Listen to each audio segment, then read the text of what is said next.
You are listening to Therapist Unplugged for straight talk on life, relationships, and mental health. I am your host, Lori Poole, licensed professional counselor with the Montfort Group in North Dallas. Each episode will feature the unplugged views of guests and fellow therapists as we navigate hot topics, therapy trends, and the world around us. Welcome to Therapist Unplugged. This is Lori Poole, your host, licensed professional counselor at the Montfort Group in Plano, Texas. I am especially excited to introduce today's guest, Morgan Lewis, an expert on holistic health and well-being.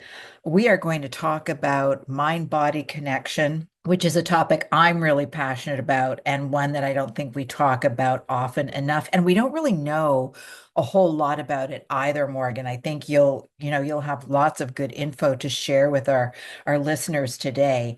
Morgan is the owner of Three Pillars Wellness. She is based in Chicago, Illinois, and she helps women experiencing IBS, SIBO, and digestive issues heal for good. As a certified holistic nutrition consultant, she utilizes diagnostic testing, holistic nutrition, and lifestyle changes to empower clients. She believes in supportive care and forming a team with her clients, accelerating them along the way to make steps towards vitality. Welcome, Morgan. I'm so thrilled to have you with us today. Thank you. I am very excited to be here as well. And we have a really great and exciting topic. So We it's going sure to be do. We do. And Morgan, I want to start right off the bat with something I pulled from your website that really struck me as a woman who has suffered from IBS for years. Full disclosure, all my clients now know. And it is this. It says, oftentimes doctors think symptoms are normal or in your head. And I am here to tell you they are not. I Mhm. believe we know our bodies so innately, and we should be the judge of our symptoms. If you believe something is wrong, it's worth investigating.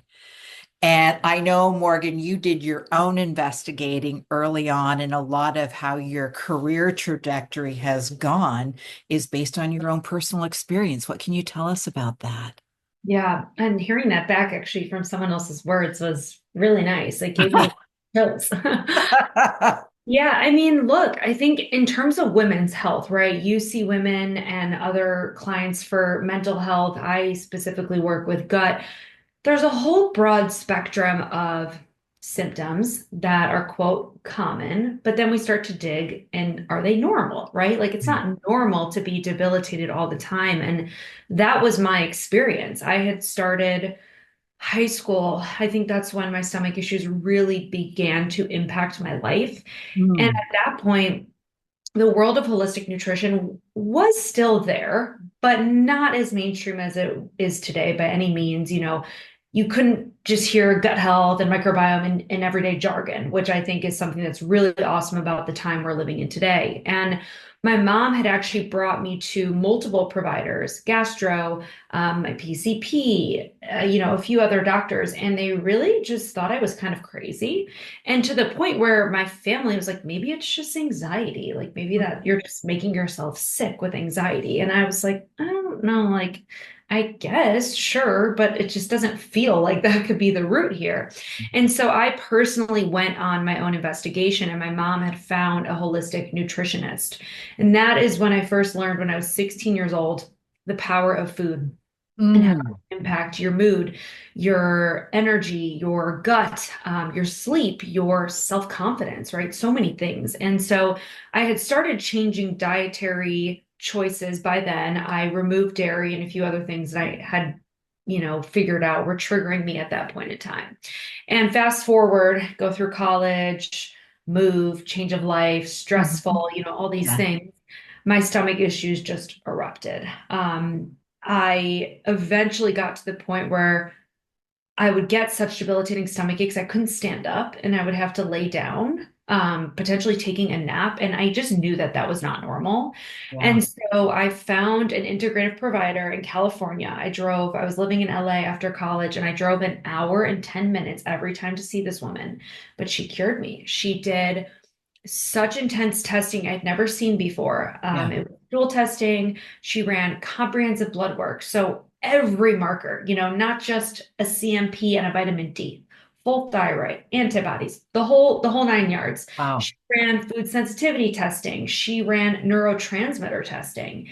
And I was just the Ooh. picture of a mess. Like I truly was a mess. And it all had started in my gut because what happened was I did not have strong digestive fire, and then that set the ground for leaky gut. The leaky gut then spiraled into food sensitivities, which were causing those symptoms. And because I thought I was eating healthy, but I wasn't really eating healthy, right? This was the age of Quest bars and protein chips and all these crazy foods. I had no good gut bacteria to feed my short chain fatty acids and neurotransmitters. And I was so low on serotonin. I was incredibly anxious. I was also having depression.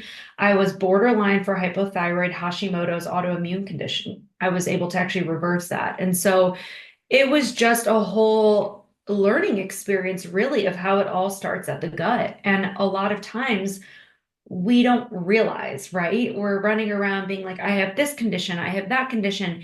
But if we actually take a step back and realize our conventional medical system, we've gotten really good at drilling providers into specialties, right? There's a provider for every little nuanced issue: Yes. hypothyroid, Hashimoto, cardiovascular.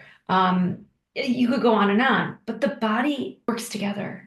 Our body works together. And so that is my biggest gripe, right? Like you've got symptoms of low thyroid, then you also have mood issues, and maybe your hormones are out of balance. Someone needs to be able to step in and say, hey, everything is starting at the gut. Because if you don't eat well, you're not detoxing your hormones well. You're not getting the nutrients to fuel your thyroid. Therefore, you're tired. If you are having anxiety, that's a side effect of the gut and the thyroid, right? Like I could talk about it for hours, but that's just a little glimpse into when I really learned the powers of this. And then, of course, I went back to school and got certified, and now I see clients in my practice.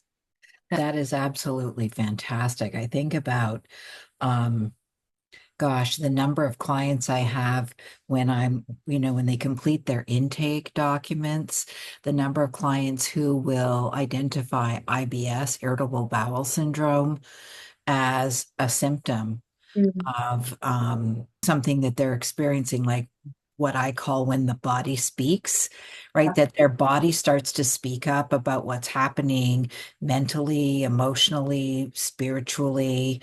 And then you bring into your practice words like neurotransmitters, neurons, serotonin, all of these things that we don't necessarily associate with the gut, and how that, and the other piece of it is that I find really fascinating is that the cells that we find in the brain are also present in the gut. So when There's you're talking about how the brain and the gut communicate and how the gut is identified as an emotional center of the body. So it makes sense, all of these things are tied together because the body is all these systems, right? It's like a big system where all these parts are meant to work together. And I love what you said about when the body starts to speak, because symptoms are the way our body speaks. And so Mm, that, going back to that quote, if you hear things, that's your body speaking, right? And we've been so mhm. accustomed to rely on other people for validation, right? I remember there was a trend of what I eat in a day. Like, why should we ever be looking at what someone else is eating when we're so bio-individual? Why should we be following someone else's nutrition plan when that is not made for us, right? These are just little things. Like, not one of my clients is on the exact same protocol, and that's because every person has individual needs. And specifically with that IBS, I think it's a really interesting topic about the mood connection, because we feel things that our emotions can drive. I mean, I'm sure you've read many books, The Body Keeps the Score, about Yep. trauma and all these other ones. Yes. And anxiety especially is very connected to IBS because it goes back to that nervous system dysregulation. And a lot of times when you're in that fight or flight, or you tend to be a type A anxious person, you don't even realize that you're upregulated until you kind of have this like big moment. Like for Yeah. me, it was this awakening where I was Yeah. sitting in a doctor's office and she looked at me, and I'll never ever forget this. She said, "Do you feel like you can't calm down?" And I was like, "No. What are you talking about? I meditate, I work out, like blah, blah, blah." Oh, cool. And then 6 months later, I had run myself so ragged that I actually relapsed mono that I didn't have since I had it senior year of high school. Okay. And so this is just a story of the type A girls who we need to realize we cannot run on fight or flight. That is not productive. And that's also not going to let your body heal, because what is exactly the opposite is the rest and digest, heal and repair mode. And so Yes. it's so connected, you know. There's so many ways that we could talk about this, and I love it. I love it. Well, you know what? You're getting me all fired up too, because as someone who has suffered from anxiety and wasn't allowed to show distress as a child. So where does that get absorbed? It gets absorbed in your gut. I mean, I've Mhm. had periods where I thought I had, colon cancer, and it had nothing to do with that. It was, the symptoms of IBS and so on and so forth. So I think this whole experience of connecting with your body and really paying attention. And as you say in that quote, we know our body so innately, and we should be the judge of our symptoms. If something's wrong, it's worth investigating.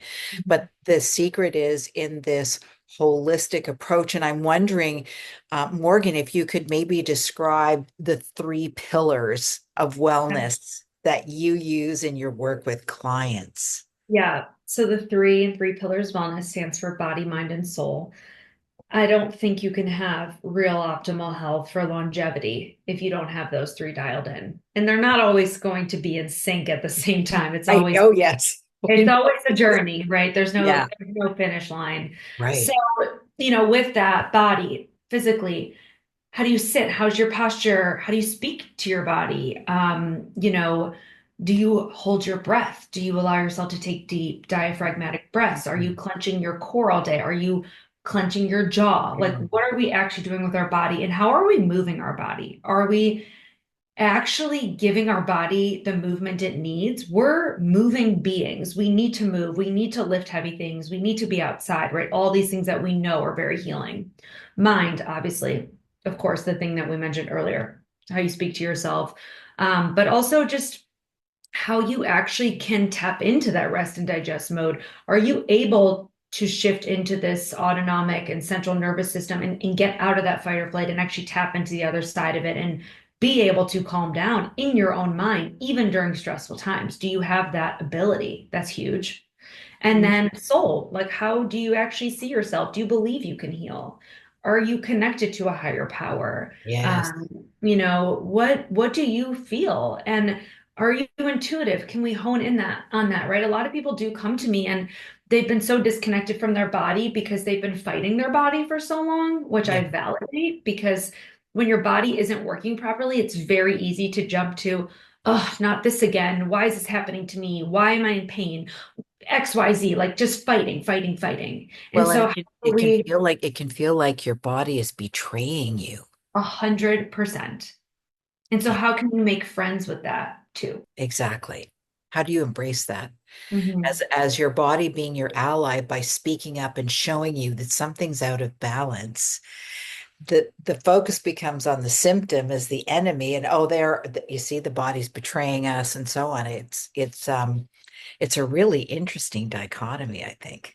Yeah, and it's hard. Like I acknowledge that this is really hard work. It's not easy. If it was easy, no one would be sick, right? Like it's Yeah. very easy to stay comfortable and stay in those same patterns of self-talk and negativity, because that's what's kept us there for a while. And so you Yeah. never know, it could get worse. So might as well stay here. Or, Yeah. I like to ask people, like, what if it gets way better than you thought? What does that feel like, That's right. Yeah. The what ifs. Before we get into the nitty-gritties of, neurons and the vagal nerve and so on, I'm really curious, Morgan, about the differences between, are there differences between the way men and women experience digestive health? Because I know Um, you're talking about women here, but I got to yeah. speak up on behalf of men. Okay, yes, yes. I was laughing if for those who are listening and can't see us. So I was laughing because I do work with men and I've had some awesome male clients, but most of my clients are female. Oh, this is a long conversation, Lori, but the TLDR really is women are subjected to a lot more in society. I mean, not only from a therapist lens of, right, the media and all this other stuff, but there's another lens of we are marketed to, we are sold this body type, we are given makeup, prescriptions, birth control, everything to fix problems, right? And our bodies are under attack. Like there are thousands of chemicals on the market that are not regulated, that are known cancer causing, hormone disrupting, which is called endocrine disrupting, because Yes. it affects your endocrine system. Um, they cause leaky gut, so they can affect the mucosal lining in your gut, which then can be the start of some of these IBS issues. And so Mm. I think women, we have this really interesting rain barrel bucket, if that makes sense, where you're born with a little bit of genetic predisposition and then life happens and eventually our bucket gets super full and there will be this incident that causes it to overflow. For me, it was in college when I was having those debilitating stomach issues. Right. Super, a lot of stress, right? Some of these other factors really tipped me over. But for women, our bucket is so much fuller at a younger age. And so I see that we just have more severe issues early on. And, women are not studied. Men are super easy to study. I like to say women are the moon and men are the sun. They rise and fall the same every day. They wake up with a set amount of cortisol, they burn it off, they go to sleep, and the cycle anews. Women, we're on a 28, 31 day cycle. Our hormones are changing. We are confusing. We are not easy to study. And therefore, we have also been dismissed by the medical community for years. And this is something that has been a disservice, truly, to every single woman because we are told just to go on birth control or just to go on a prescription because it's not these doctors' faults that they don't have enough data or science to follow because we haven't been studied because we're more complex. And so the two things are really detrimental. And I think people are starting to wake up and realize this is a problem because also women carry all the children. And when women aren't healthy, it affects the offspring. And so it needs to be corrected, but it's going to take a while because it's going to take a lot of advocacy to get people to wake up to this and see that it needs to be funded. I love what you said about men are the sun and women are the moon, because that metaphor is used in astrology, it's used in mythology, it's used in many different contexts. But the way you described how men wake up with the same amount of cortisol, like they're what happens with them biochemically versus women who have, a 28 or a 31 day cycle, et cetera, makes me wonder what happens to postmenopausal women who are no longer, and your eyes Mm, are opening up wide, but as a postmenopausal woman, I'm thinking, oh my God, all those hormones have like yeah, evaporated. So what now? yeah. But our body remembers also those cycles and those periods of time, and it's just to me it's like it's very interesting how you've described that and what it is that makes women different, in addition to the fact that very little research has been done. Yeah, and it's Yeah. really hard because when they have studied women, it's postmenopausal groups because guess what they have in common with men? They're not cycling. And so you can easily see if something works in a postmenopausal woman. She's not going through hormonal changes. Oh, Same with the interesting. men. So that's why fasting, Interesting. when intermittent fasting came out and everyone was saying, oh, this is amazing for women. Well, people weren't putting the asterisk. This research was done on postmenopausal women, not cycling females, right? So it's very, very interesting and it can get skewed very easily. But what you said about postmenopausal women, the biggest thing is the adrenals, and that plays also into nervous system, fight or flight, all these things that we're going All these to talk things. about. All right. Well, let's get into some nitty-gritty biology here, Morgan, because I think that there are some interesting things about neurons and something you mentioned when we were chatting before our interview today about the vagus nerve, is it? And the connection. Can you speak to some of the issues about neurons, for example? Who? Yeah, we'll keep this a little high level. I don't want to bore people if we like No. to nerd out, but for people who are, listening and they're thinking, what is the vagus nerve? It's actually really interesting. So it's a long cranial nerve that connects the base of your brain to a bunch of organs in your body, but it also connects it to your gut. And so this is where people say, you get anxious, you get that stomach knot, you get excited, you get butterflies. Like we absolutely have that connection with our brain and our gut. They are symbiotic. What affects one affects the other. And so this vagus nerve is so incredibly powerful. I think we're still on the precipice of understanding how much it can do and really impact our health. But there's really interesting studies now regarding vagal tone. So meaning how robust and strong your vagus connection is. And that outcome, so the stronger the vagal tone is equivalent to larger stress resilience, meaning if you have a stressful incident and you have a stronger vagus tone from your brain to your gut, you actually are better regulating your emotions and recovering from that stressful incident, and therefore having less cortisol outflow and more balanced stress response overall, which is quite interesting. And the other thing too about mood and this gut connection, and we'll talk about serotonin, but those with higher vagal tone actually experience less anxiety and depression, and even can feel better, greater social engagement and connection because it's also a part of emotional bonding, which is quite interesting.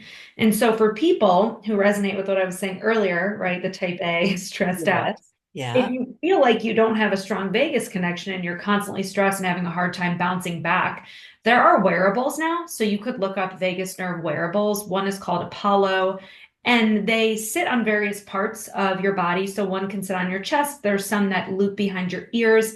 And those are expensive, but for someone who severely needs it, they're very life-changing. There's some that sit on your wrist and they can vibrate and do other things to help tone your vagus nerve, which is quite interesting. What do you mean by tone the vagus nerve? So as life goes on, our vagal tone can decrease. So if we don't have, good nutrients as part of it for our gut health, you could have traumatic brain injury, increased trauma, stress, all these things of just living, right? That could impact your vagus nerve, and everyone's a little bio-individual, so it just depends on what their threshold is, right? Mhm. But it basically means that connection is not strong anymore. And so with that, you can actually improve it with those exercises. You can also do other things at home that are free. So cold exposure is a really nice one. You could turn your shower cold at the end of it. That cold can actually stimulate the vagus nerve to like wake up and turn on. Oh, Um, wow. yeah, gargling and humming. So that vibration in the throat can actually stimulate the vagus nerve to turn on. So singing is also a nice one too. If someone likes to do that in the shower, you could do it with the cold water and get a double, double bang for your. And then breath work, meditation, deep breathing, that's also very, very healing to the vagus nerve as well. So if you like yoga or a yin yoga, meditation, hypnotherapy, and breath work, all of those things could be very powerful to help retrain that vagal tone. And most people who do have severe gut issues and or mood issues could stand to do some work on it. Okay. So I'm just curious, when I think of toning, I think of a muscle.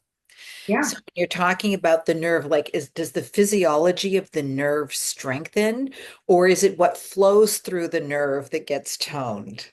I'm not exactly sure. That's a good question. I've always assumed that it would be the connection, Okay. of the ability for the body to tap into it and basically have it respond better, right? Hmm. So kind of like being able to, when you wake up out of bed and you feel good and you don't need a coffee, kind of toning in that way. Like you're exercising its ability to turn on. So when you need it, it can kickstart and activate. Got it. Okay, that makes sense. All right. Tell me about serotonin in the gut because, we hear about serotonin and the effects on the brain. We hear about melatonin. We hear about different supplements, etc. But I think that probably most people don't realize that serotonin is produced in the gut. 90% of serotonin is produced in the gut. So Wow. if you are looking to improve your feel-good, happy hormone, neurotransmitter, look no further than gut health, right?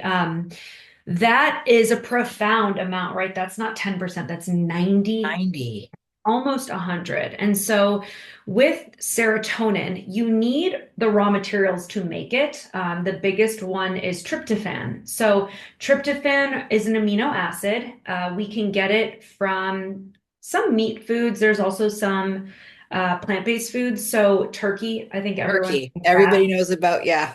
Yeah, Thanksgiving, we blame the tryptophan, which Yeah. I would argue that it's the pies and the bread and all the other stuff. But yeah, tryptophan has got a bad rap. But if you're eating a good amount of turkey, you're not going to get tired. So that's a really good source. Eggs and the egg yolk, so the full egg. Salmon, wild salmon is great. And then pumpkin seeds, all of those are going to be rich sources of serotonin or tryptophan, excuse me, to then help with serotonin synthesis. The other thing as well as having healthy gut bacteria, because a lot of the fiber we eat gets broken down into short chain fatty acids, which fuel things like butyrate and other byproducts in our gut that help regulate our mood and our neurotransmitters. And so that is where we start to talk about. I've been sharing this a lot. I've read it in a few books and some other herbalists and people I follow. The big thing now is 30 plant foods a week. Sounds like a lot, but if you think of plant foods being spices, herbs, seeds, legumes, fruits, and veggies. Most people are probably getting half of that. So we really want to add diversity. The reason being is that your gut needs diverse nutrients. It does not want to eat broccoli every day, even though No. broccoli is very healthy. It wants different colors. It wants different phytochemicals. It wants different antioxidants. And all of those different colors and pigments from our food are going to have different nutrient availability. So think of a pomegranate versus an orange, right? Totally different fruits, still fruit, but they're both going to feed different things in your gut. And so if you can start counting colors and diversity, that is also really going to help your gut because naturally you're also going to get in fiber because foods that are colorful probably have fiber in them as well. Right, exactly. Exactly. So I'm just curious now about um, whole foods and nutrition. You talked about the power of food. That's what you're talking about when you just described those 30 plant foods with, the colors. Yeah, that's an aspect for sure. So the power of food, it's a great question. Where does one start? Like, how do you actually start to feel those benefits? I think nutrition has gotten very confusing. If the diet industry wasn't profitable, right? It wouldn't be $1 billion industry. It's selling different ideas and fads and all these things every year. We really need to dumb this down because nutrition does not need to be this confusing. We need to eat real foods, plants, proteins, and food that comes from the earth that is not in a package. Or if it's in a package, you can read what is in that package, right? Right. So we need to get back to the basics of eating foods that Mother Nature provided us. No one ever was unhealthy from eating fish and meat and eggs. No one ever was unhealthy from eating a variety of plant foods. There's this war on dairy now. And then there's a war on gluten. And it's like there's always going to be a war on a certain food. And I just think we need to strip it down. And when you can start eating real food, that is where the power of nutrition comes in. Because even in 3 days, your cells of your colon repopulate. 3 to 5 days, the cells of your colon repopulate, which means what you start on Monday can have an impact by Thursday. I don't know any diet plan that works that fast. No. Never heard one. Wow, that's Quite a lot. amazing. Mm-hmm.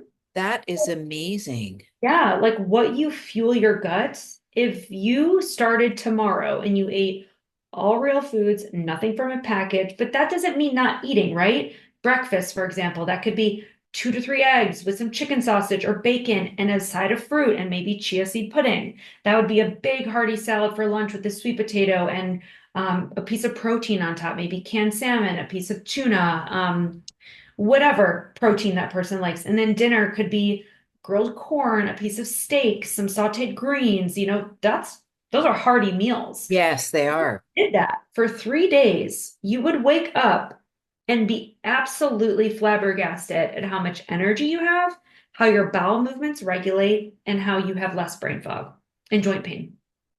Wow. Okay, folks, you heard it here. Mm-hmm. Food is a powerful, it's like medicine. It is It's medicine. better than medicine. It's better than medicine. In my opinion, it is. Some medications we need, right? Listen, But we do need meds, but what I'm yeah, saying is that when you can pay attention to what you're eating and have that kind of a turnover within 3 to 5 days of improved well-being, mood, brain fog, joint 100%. pain, energy, all of that. Wow. It's amazing. And I do this for a living. I sometimes fall off. I'm human. I go to events. I sometimes eat candy. I might drink a Diet Coke, right? I've got my vice. But when I get back to my basics, I always am reminded, oh my gosh, this is so cool. And this is so powerful. And it reinstills this notion that everyone should know this because Mm, this is not information you need to pay for. This is not something that you have to spend thousands of dollars to obtain. You're already going grocery shopping. Might as well choose things that honor your body. absolutely. Absolutely. Morgan, for any of our listeners who would like to work with you, how should they get started? Where Yes. can they reach you and what can they expect to experience? Yeah, so I work with clients right now in a one-on-one capacity. I also have a self-paced break free from IBS course. When new clients come to me, we do testing first. So if you have or someone who's had serious gut issues, it is a good point to test because for that person, eating that meal plan I, suggested earlier might just not work for them. We might need to do some tweaks before. So we always do some testing, a stool test typically, and then from there we hit the ground running. We change diet, we look at the proper macros for that person. Are they balancing their blood sugar? Spoiler, that's a huge thing for mood. We should probably do a part two. And we really just overhaul the full body, mind, and soul connection, as we mentioned earlier, and just kind of addressing every aspect: sleep, stress, relationships. How are they showing up for themselves? What do we need to add? And sometimes I give some tough love. I'm not the easiest, Yeah. so all for sake of feeling better. But it's hard work, and most clients they get midway and they're like, whoa, I never thought this was possible to feel this way. And so the work was worth it. But yes, you've got to be ready. You've got to be willing to break up with some of the bad habits and be ready to adopt new ones and kind of step into that healing mentality. You just said something about breaking up with bad habits, with old habits. And I think that for many people, food is a form of self-medicating. Hmm. And it can be very difficult to release the attachment to the self-medicating. But if you can start to feel better and have results in a short period of time, I think over time, and I'm sure it's a little bit like an emotional EK, it's like an EKG, it's up and down, and some weeks are harder than others, but what a fantastic way to gain improved mental, physical, spiritual, and emotional health. Just Absolutely. fantastic. And yeah, I validate that. I had history of an eating disorder myself, and I understand how emotional food is, right? It's not just food, it's community, it's joy. Sometimes it's frustration, it's pain, right? It's all of these things. And So so many things. the other thing is part of it is that once you start to regulate your gut, you're actually able to have better conversations with yourself around your food. I know that sounds a little strange, but I believe that when you can start eating in tune with your body and regulating your emotions, regulating your blood sugar, you're able to feel more stable. And then you don't have these big anxiety swings or, fixations, right? You can kind of calm some of that noise down and then be able to look at it from another perspective and Yeah. then decide, am I choosing these foods that honor me? Because that's also a form of self-love, right? We do all these other Right. things for self-love, but why isn't the food that we eat and how we hydrate ourselves and nourish our body, that's the ultimate form of self-love and respect, in my opinion. Yes, it is. It really is. Morgan, this has been a fascinating conversation. Thank you so much. How can our listeners reach you? Yes. So my handle is Three Pillars Wellness on Instagram.